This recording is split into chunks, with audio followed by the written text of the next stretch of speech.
Well, hey, everybody, this is Jeremy Schwartz. You are listening to American Criminal, and this is going to be a really fun episode because I have some pals of mine here with me, Michael Federico and Christie Vela, who host a fantastic little podcast called Terror and Tacos. Guys, please tell us about that show.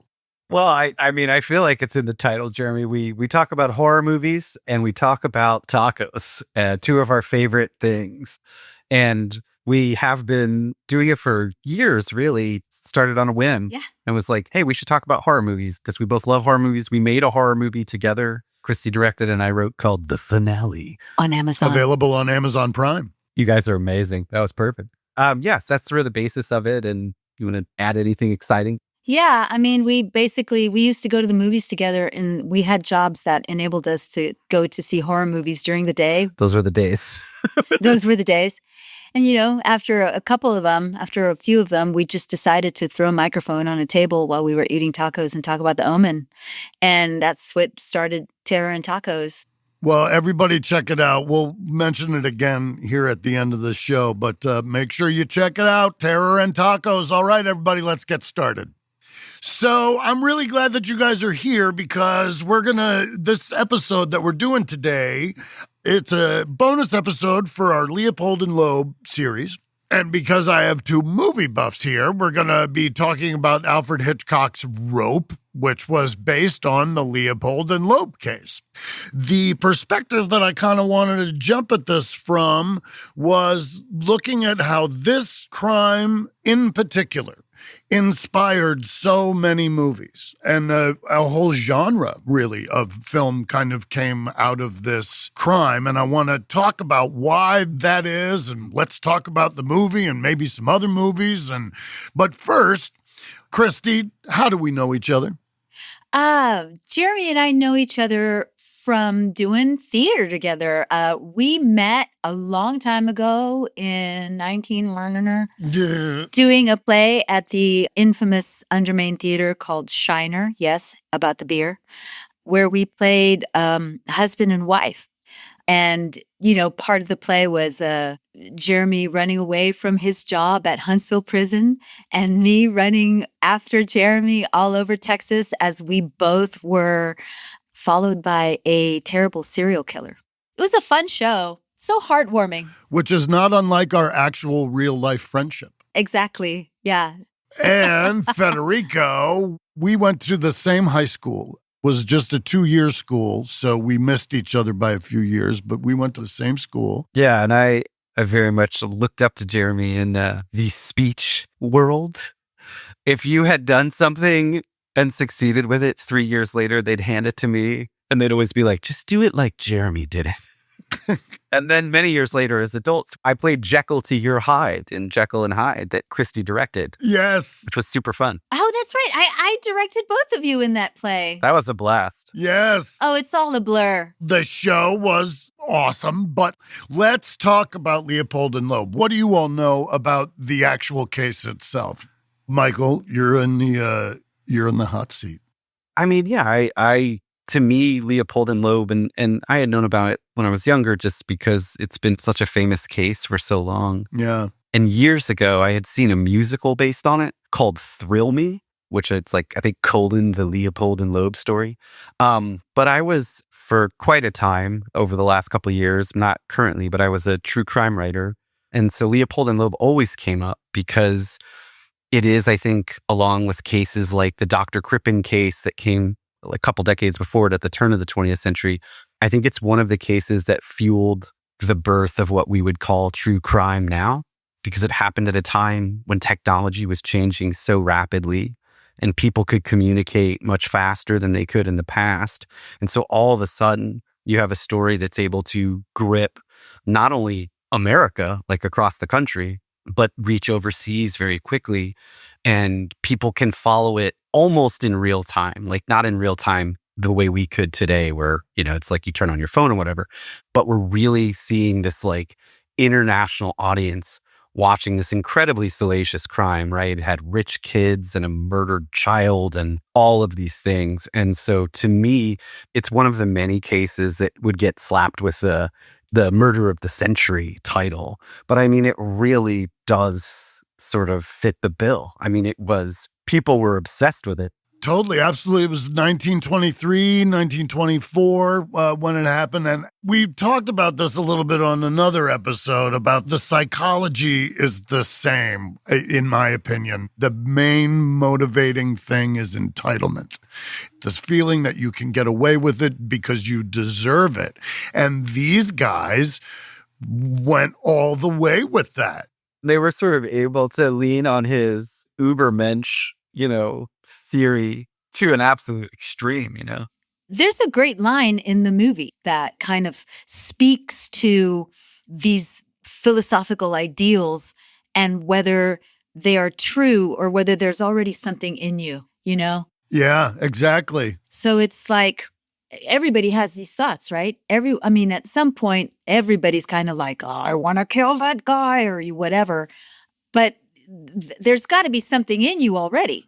That's a perfect segue that completely just organically presented itself. Let's talk about the movie aspect. So Alfred Hitchcock's Rope was made in 1948, written by Arthur Lawrence. A fantastic film, for so many reasons. Well, actually, it's based on a play by Patrick Hamilton, and the screenplay is Hume Cronin and Arthur Lawrence. Well, I thought Hume Cronin got the story credit, and then Arthur Lawrence got the writing credit. Oh, weird. But who knows? We'll ask Dr. Google. No, it blew my mind that Hume Cronin was involved. I know. When I found that out, I was like, that guy does everything. I bet he's still alive. He did everything, including marry Jessica Tandy. I know. But most people know him from Cocoon, but that's not what we're talking about today.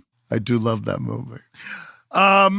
Okay. Back to Rope. So this loosely based on the Leopold and Loeb story, more going after the aspect of pursuing that Ubermensch idea that we were talking about. That's what Rope does. But another interesting film to talk about is Compulsion, which was actually about Leopold and Loeb. And that was directed by Richard Fleischer. That was made in 1959. This guy directs this movie that's really considered kind of the first true crime film, like ripped from today's headlines, that didn't. It changed names and some things, but it really stuck to the story, down to having Orson Welles come in and essentially play the Clarence Darrow role. I think I might be incorrect, but I'm pretty sure that Leopold sued the novelist or the writer who wrote the book that Compulsion is based on, because it exposed so much about his private life. And and Darrow is such an amazing, weird, real-life person, too. Oh, I know. My gosh. They talk about his 8-hour closing statement, and the judge cried at the trial. And yeah. Brilliant. But who wants to sit there for 8 hours listening? Oh, my God. Who knows? Ugh. I would let them go just out of I just want to go eat. Yeah. All right, everybody. We'll be right back. Hello, Nigel here. I couldn't help noticing that you're still awake. Now, I'm an owl. I'm supposed to be up at night, but you need your sleep. So if it's your allergy symptoms that are keeping you up, here's a word to the wise. Try Xyzal. You see, Xyzal works fast to relieve sneezing, runny nose, itchy watery eyes, and itchy nose and throat. And it keeps going strong for 24 hours, so you can get your sleep and wake up refreshed and ready for a productive day ahead. Be wise, all. Take Xyzal at night. Use as directed. Starts working in 45 minutes. Deborah had to have surgery. I had hip surgery in November of 2024. Her United Healthcare nurse, Crystal, checked on her. We do a routine call after surgery, and I could tell that she was struggling. Deborah needed help. My infection markers were through the roof. And Crystal knew what to do. I called the hospital and said she's coming in. And got Deborah the help she needed. Crystal and United Healthcare saved my life. Hear more stories like Deborah's at uhc.com. Benefits, features, and/or devices vary by plan area. Limitation and exclusions apply.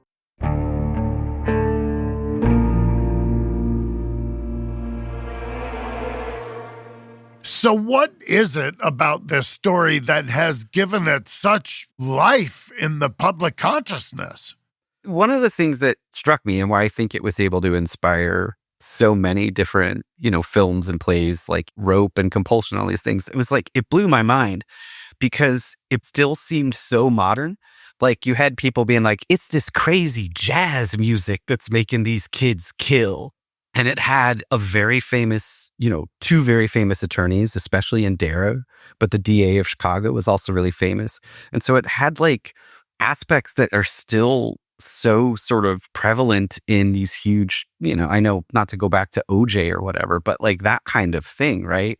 Or like in the 80s when they're like, heavy metal's making kids murder or whatever the hell we were dealing with when we were kids. It's just... It made me murder. Yes, absolutely. Christie, you're being recorded. Oh, sorry. So it's just like this weird, even back in the 20s, you're already seeing like the sort of groundwork being laid for all of these like future cases. Like whenever a kid does something bad, it's the end of society and blah, blah, blah. And I think that's another reason why that case specifically has inspired like multiple films and plays and stuff. And the crime itself, yes, it was 100 years ago at this point that it was done, but it's still shocking and awful and... Oh my God, it's terrible. Just horrid and disgusting, and it's hard to top that one, even today. Well, I mean, they were teenagers themselves, right? But this is like a child we're talking about, like a 14-year-old kid. And then bragged about it. I mean... Yeah. But it's interesting that we have become, in my opinion, and because you all deal more in the cinema world, if we were to make a film today about the exact same crime, we'd show the murder. We'd show the kid getting thrown into the culvert. We'd show him take his last breaths. Is it the amount of crime and the level of crime? Is it our exposure to it, our knowledge? Like you were saying earlier, because we have our phones now, we can find out about something instantaneously. What is it that desensitized us to it and made the art, therefore, more graphic? These are huge questions. I'm going to push back a little bit on I don't know if the movie was made today, if we would actually show a child getting killed. I mean, that's kind of like an unspoken rule, and it's been broken several times, starting with back in the 70s, Day of the Locust, right? But like, I think showing a child being killed in a horror movie is still controversial. What do you think, Mike? Yeah, I think it is. I do think someone would figure out a way to do it. I don't know. Just in listening to that, though, it's funny, Christie, we sort of texted, I think, like, the only truly violent act in Rope is the hanging, which is so fast at the very beginning. Yeah, that the strangulation. Strangulation, yeah. I don't know how or when it started. I mean, I think probably the end of the Hays Code had some effect on it in the 60s, where one director pushes the envelope towards violence in a way, and it sort of sparks this, growth over years. And part of me, and I'm old, and I think a lot of directors forgot that sometimes what you don't show is scarier than what you show. And I think people nowadays, we do lean so heavily on showing everything. To me, it's often less scary. But yeah, I mean, God, Rope and Compulsion are so, as far as the violence is concerned, so tame compared to what we see, not even in film, but in everyday television, Hitchcock straight up lied to the writers and said, we're not going to show the strangulation on film. We won't do that. There was, talk about it, and the writers were like, no, we can't show that. We can't do that. And Hitchcock was like, we won't do it. And then he totally did because he's Hitchcock and he doesn't care. What was the movie just a few years before that where he blows the kid up on the bus? Who's got the bomb that he doesn't realize that he has in London?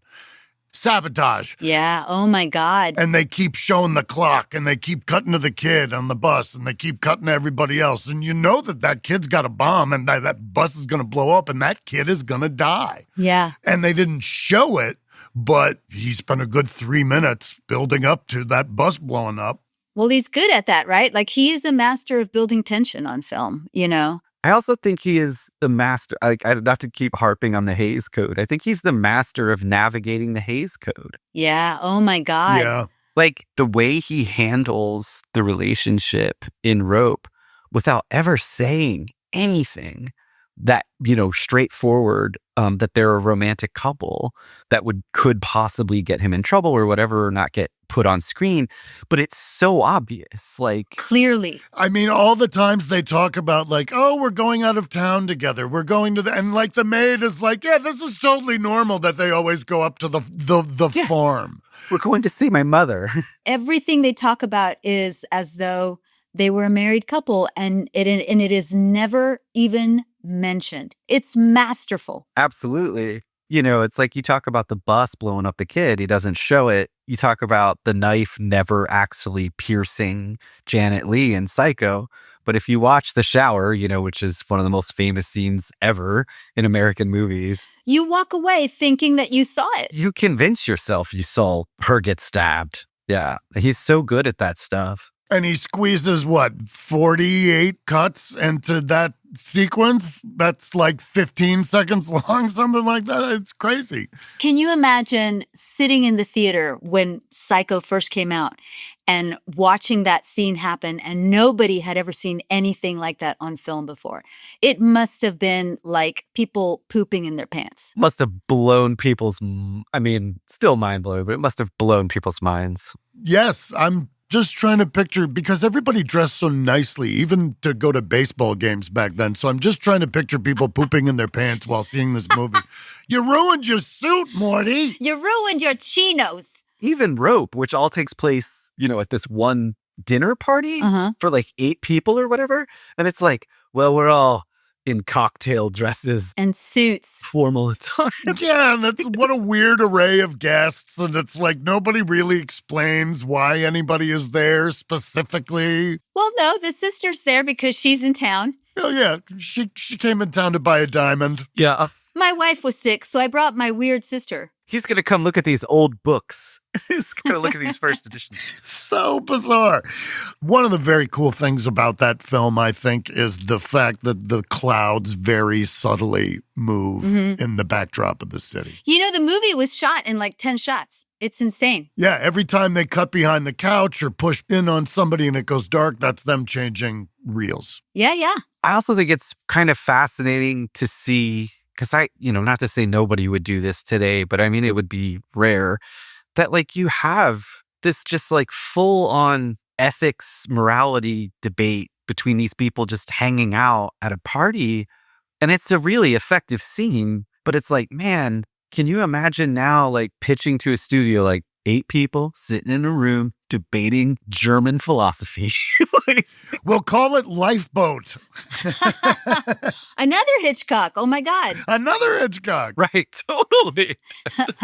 Yeah. It's just such a different world, in addition to not showing violence in the way that we show it. Just like the subject matter is just so different than what I'm used to seeing in horror movies. Right. This felt like a play, right? Rope I know it's based on a play, but it felt like a play. Well, and he purposefully shot it like that. Yeah. And those sets roll around too. Like I was reading a little bit about it, and it's like every time the camera kind of pushes in through those doors into the dining room, there were people running around behind moving walls and actors being told, don't step on that cable and all that kind of stuff.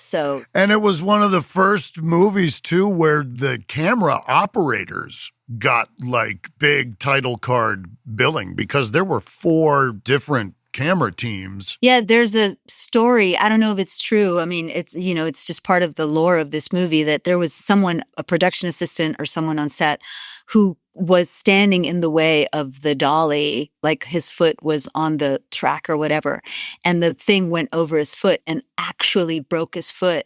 And he was gagged and like tackled and rushed off the set just to not bust the take. Like Kim Novak. Yes, like Kim Novak. Hitchcock was just terrible to people. Oh, he was terrible. Yeah. Yeah. I did also find it's sort of fascinating because I think this is Jimmy Stewart's first Hitchcock movie. And like for me, at least, it was like a very different Jimmy Stewart. It's one of my favorite performances of his. It wasn't, who was it supposed to be? It was supposed to be someone else. Cary Grant was one of the people that, and yeah, Jimmy Stewart felt like it was not him. and it's his least favorite of his Hitchcock performance. I think it's great. I thought it was great. That monologue, that great monologue I'm talking about, where he's, like, I only talked about it, but there must have been something in you. The monologue was like, thank you for making me feel shame, essentially, about these ridiculous theories that I'd put out. Yeah, I kind of loved, to go back to the Leopold and Loeb, that Hitchcock sort of tees up the Ubermensch thing and then has Stewart shoot it down. Whereas, like, I think in court, those two guys never wavered. Never apologized, never felt any remorse, never sort of wavered about their belief system. It's so strange to me still. So this is 1948. So is Hitchcock, like, this is after World War II, like right at the end? Yeah.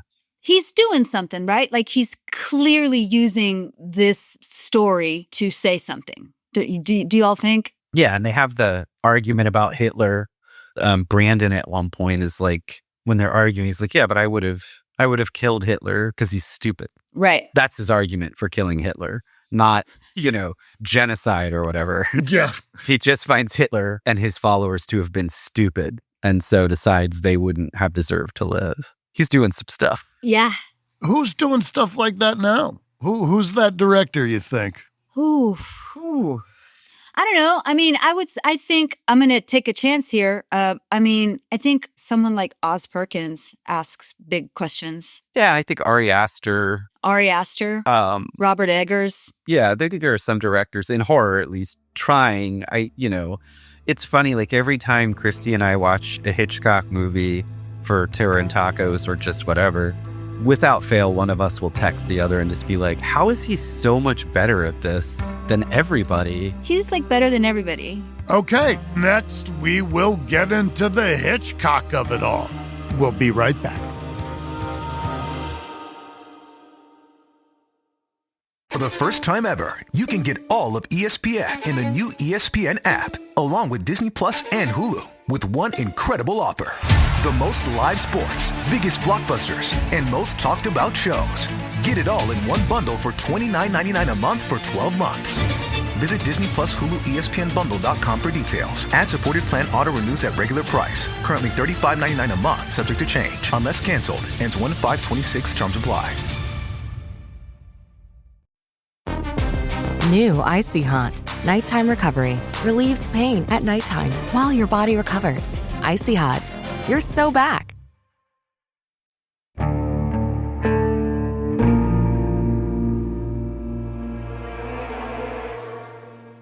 Okay, so let's talk about Hitchcock. Yeah. Oh, man. I think the first Hitchcock movie I ever saw, because it was one of my father's favorite movies, or still is, I guess, was Rear Window. Mm-hmm. And so, like, even as a kid, clearly when I couldn't fully understand why, I was obsessed with that movie. And part of it was probably because I, had a crush on Grace Kelly or whatever. But there was something inherently captivating to me about what he was doing, even long before I could sort of rationalize or understand what he was doing as a filmmaker. There was just something so compelling about his work. There's some great tracking shots in that movie too that are like macro and micro, right? Like all those wonderful tracking shots of the windows. But then there's a great tracking shot of just what Grace Kelly is wearing, and inevitably we will text each other and be like, just marry her. Like, what the hell is wrong with you? Right? Seriously, dude, come on. What's wrong with you? You do not deserve her. But like visually stunning too. Like I recently watched Vertigo. I love it, but it's not one of my favorites. But I recently watched it again and it's just gorgeous. Like some of the stuff so beautiful. Yeah. Oh man. It's gorgeous. So we're talking about the influence of this crime on this movie. Now let's talk about the influence of entertainment on crime. Do you think that filmmakers should be held accountable? Maybe not accountable isn't the right word because it's not their fault. They're not making the choice for these people. But is art responsible for crime? Is crime responsible for the genre getting more intense? Is it an Ouroboros? Maybe I'm in the minority in this. I don't know. But I don't think that filmmakers, artists should be held accountable if people take what they see and then go out and say, well, it was in that movie. I'm going to go and do it. And it's argued in Rope. Like, that's exactly what Rupert Cadell is arguing. He says, I can talk about this stuff. We're both talking about it all the time, but there must have been something in you inherently already that would make you go and do the thing. And there was always something in me, even though I'm cynical, even though I hate people, even though I think murder can be an art form, there's always something that's been in me that would prevent me from doing that.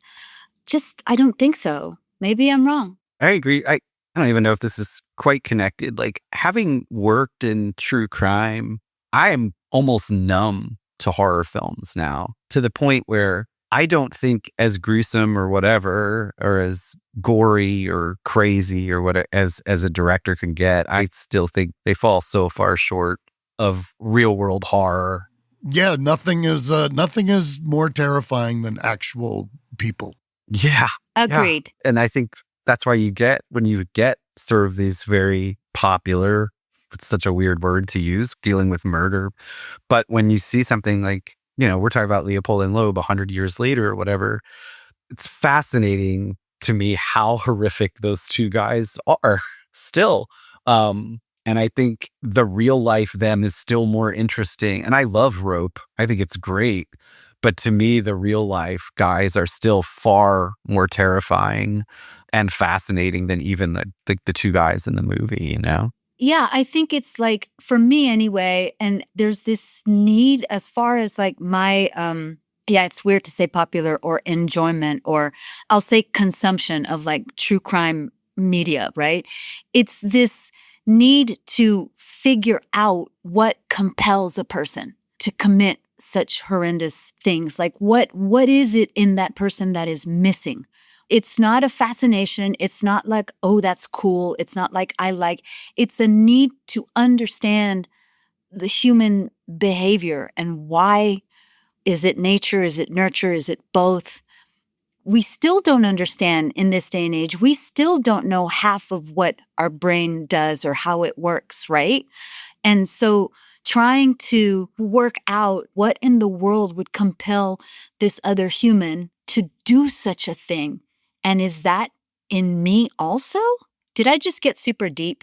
No, I mean, yes, but it was fantastic. And it's like, to me, and yeah, that's way deeper than what I'm about to say. Like, to me, that's why it's so easy to latch on to something like Leopold and Loeb, because they don't have the base motive, right? They don't need money. They can have anything they want. Like, when I found out how rich their families were in the 20s, like people who would be multimillionaires today. So like, these kids had anything they wanted, and it's not a sort of like romantic, there's romance between the two guys, but it's not like a jealousy motivated murder. So it's like these kids who seemingly have everything, could have had anything, done anything they wanted, gone anywhere they wanted, were still compelled to do this horrific thing, I think is even more compelling or draws people in more than like, this guy was desperate for cash, he murdered this other dude. It's not great, but you kind of get it. You kind of get it. So this is unrelated, but it's kind of related. We all know who Elizabeth Bathory is, right? Blood Countess, famous, She was one of the richest women in Europe, super privileged at her time, countess, but basically a queen. And there are stories and arguments made that her killing these young women, right, which were in the hundreds, she was not compelled by like any kind of like evil thing, but it was because she was so privileged and she felt like these people belonged to her. And she was interested in science and interested in how the body worked. And so it was, they belong to me. I can do whatever I want because I am who I am and I have money and I own land and this is who I am. See, again, entitlement. It's not like a new thing. I think it's eat the rich. Is that what we're saying? Sure. Basically, yeah. I mean, that's eat everybody. That's the world we're living in now. Get your forks out. Yeah. Oh. And on that happy note. Yay. Yay, crime. Yeah, it's funny because we're all actors. And for me, playing a villain, the first thing that I try and do is, and I've said this before, try and remember the fact that this person had a teddy bear or a bicycle or was hopefully loved by somebody at some point in their life, and then something happened to screw this person up. Now, granted, that's not always the case. Some people they come out screwed up. But humanity is not that simple to unbox. What's your way in when you're playing a character like that? This is a very specific question. Is there any character that you've played like that you've had particular difficulty putting down? I find my way in very similar to you, Jeremy. I always think that objectives or goals that are motivated by love or the search of love or the want of love, and love can be lots of things, right, are stronger than I'm evil and I'm oil can Harry, twirling my mustache. So I also always try to remember that they're motivated by a very real human need that they have, and that the consequences of it might be terrible, right? Okay, so I played Tamara in Titus Andronicus. And she's one of my favorite roles. And if somebody asked me, what role would you play for the rest of your life? I'd say Tamara in Titus Andronicus, even though she's a horrible, horrible person. But she is motivated by the love of her children. She's motivated by the fact that she's lost everything and that her child was killed in front of her after she begged on her knees, do not kill my child. Please do not kill my son.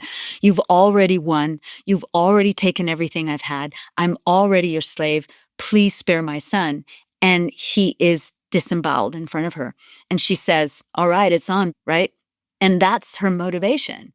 And that's personally how I feel about my own children, So it's like events in her life have forced her to behave in a way that she may have not behaved. You shouldn't have killed my kid. You shouldn't have killed my kid. I begged you not to. Eat the rich, don't kill kids. I'm making a list.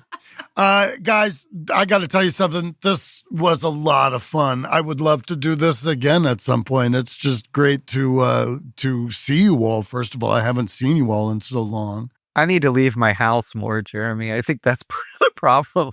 I don't see anybody. Yeah, we need to do something together. Yeah, this was a blast. Thank you for having us, man. Too much fun. You all are super smart. Please, everybody, check out Terror and Tacos. You can find it anywhere where you get your podcasts. It's all over the place. It is a delightful show, 3/4 as delightful as the actual people themselves. Christie and Michael, thank you so much for joining us today on American Criminal. Thanks, Jeremy. Thank you, Jeremy.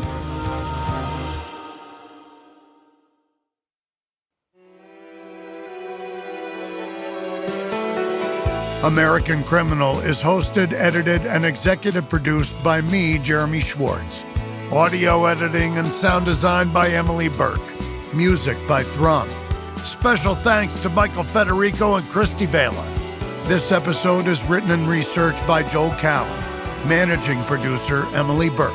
Executive producers are Joel Callan, William Simpson, and Lindsey Graham.